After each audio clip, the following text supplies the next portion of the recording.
My name is James. I'm 35 years old, and this is one of the hardest stories I've ever had to tell. At this stage of life, you expect to understand love better. You believe experience will protect you from certain kinds of pain. But heartbreak doesn't check. Your agit arrives when it wants, and leaves you questioning everything you thought you knew. I'm sharing this because silence has been heavier than truth.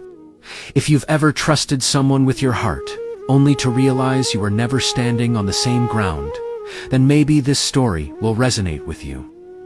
This happened in South Africa, where love often whispers softly, but betrayal echoes loudly. I didn't lose her on her wedding day.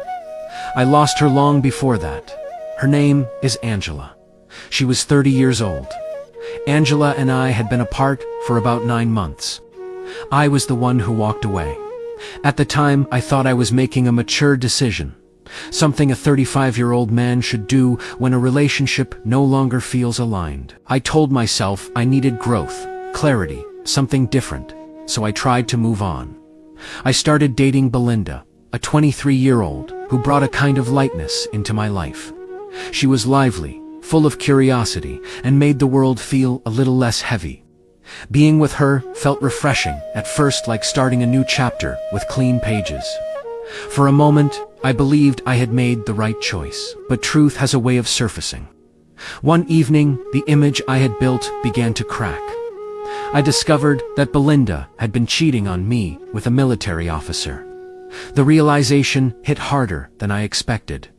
It wasn't just betrayal. It was the feeling that I had ignored my instincts in exchange for excitement. And in that moment, my thoughts drifted back to Angela. Angela was different. Her love had always been quiet, steady, and sincere. She never made me compete for attention. She never made me doubt where I stood. I remembered how safe her presence once felt, and how easily I had taken it for granted.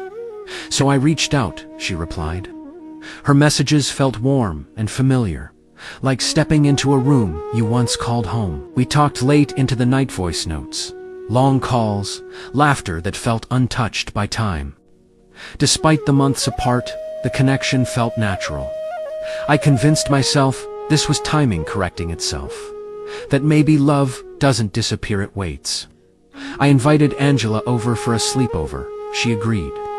When she arrived at my place, somewhere between Johannesburg and memory, everything felt effortless. We cooked together, laughed about old stories, and spoke like to people who still knew each other deeply. That night, we were close. We shared